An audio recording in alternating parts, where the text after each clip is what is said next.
حضرت یحییٰ علیہ السلام کی خوبی کو بیان کیا. تو یار قرآن میں کسی کی خوبی کا تذکرہ بغیر اہمیت کے ہو جاتا ہے؟ یہ کتنا اہم کام ہے والدین کے ساتھ حسن سلوک. پھر فرمایا حضرت عیسیٰ علیہ السلام کا تذکرہ کیا اور کیا فرمایا؟ وجعلنی مبارکن اینما کنت واوصانی بالصلاۃ والزکاۃ ما دمت حیا وبر بوالدتی. کیا فرمایا؟ فرمایا اب حضرت عیسیٰ علیہ السلام دعا کر رہے ہیں اور خاص تذکرہ کر رہے ہیں، اور تذکرہ کرتے ہوئے ایک ہی بات کہتے ہیں، باری تعالیٰ میں نماز پر قائم رہوں، میں زکوٰۃ پر قائم رہوں. تو نے مجھے نماز کا حکم دیا، زکوٰۃ کا حکم دیا، اور باری تعالیٰ میں تیری بارگاہ میں دعا کرتا ہوں جب تک زندہ رہوں ان عبادات کے ساتھ یہ عادت میری کبھی نہ چھوٹے کہ میں اپنی والدہ کے ساتھ حسن سلوک کا پیکر بن کے رہوں. انبیاء جس کی دعائیں کریں وہ کام کوئی عام کام نہیں ہوتا. ایک مسلمان نوجوان یاد رکھ لے، ترقی جس سطح تک پہنچ جائے، فیس بک، انسٹا اور سنیپ چیٹ اور یوٹیوب اور سارے سوشل میڈیا چینل آپ کو جس طرف مرضی لے کے جاتے جائیں، آپ دنیا میں جتنی مرضی ترقی کر جائیں، خدا کی عزت کی قسم آپ ایک قدم بھی اس کائنات میں اٹھا نہیں سکتے تھے اگر آپ کے والدین موجود نہ ہوتے. میں اگر یہاں بات کر رہا ہوں، مجھے 4 بندے سنتے ہیں، پاکستان پورے میں سنتے ہیں، اب میں کہوں میں سب کچھ ہوں، میرے اتنے فالوور، میرے اتنے چاہنے والے، میرے اس لاہور میں 1 لاکھ کے قریب سٹوڈنٹ، اب میں جناب یہ یوں باتیں کرتا پھروں اور چوڑا اور اپنے بھائی میں یہ سب کچھ کیوں کر رہا ہوں؟ میرے والدین نہ ہوتے تو میں تو کائنات میں ہی نہ آتا، میں تو اس دنیا میں ہی نہ آتا. اب اس اپنی اصل کو چھوڑ جانا اور اپنے نظریات اور اپنے خیالات کو سب سے آگے سمجھنا، اس سوچ نے تباہ کر دیا. تاجدار کائنات صلی اللہ علیہ وآلہ وسلم نے ہمیں جو دین عطا کیا، کہاں تک حسن سلوک کا حکم دیا. ذرا حدیث پاک سنیے، صحیح بخاری کی حدیث پاک کا نمبر 5978 ہے، اور بڑی توجہ کے ساتھ حضرت سیدنا اسماء بنت ابی بکر رضی اللہ تعالی عنہا وہ بیان کرتی ہیں کہ آقا علیہ الصلوۃ والسلام کے زمانے میں میرے پاس میری ماں آئی. کون بیان کر رہی ہیں؟ حضرت ابوبکر صدیق کی بیٹی حضرت اسماء. وہ بیان کرتی ہیں کہ آقا علیہ السلام کا زمانہ تھا، موجود تھے آقا علیہ السلام، میری ماں آئی اور میری ماں نے ابھی تک کلمہ نہیں پڑھا تھا، وہ مشرکہ تھی.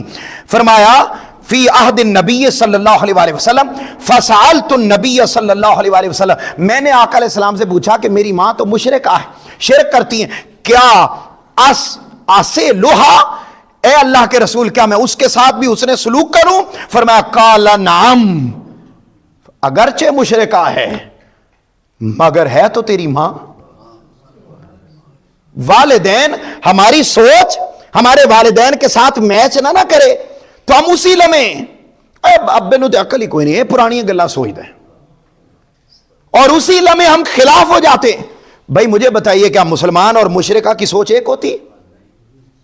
بولیے نا، کتنا فرق. بھی ہم اللہ کی عبادت کرتے ہیں، وہ بتوں کی پوجا کرتے ہیں. تو مجھے آپ ایمانداری سے بتائیے کہ کیا اتنی سوچ کا اختلاف ہو اور پھر بھی اللہ کے نبی یہ فرمائیں کہ اگرچہ مشرکہ ہے مگر تو نے اپنی اس ماں کے مشرکہ ہونے، اس کے عقیدے اور نظریے کو نہیں دیکھنا، تو نے صرف یہ دیکھنا میری ماں ہے لہذا تم پر لازم ہے کہ تم اس کی عزت اور احترام کرو.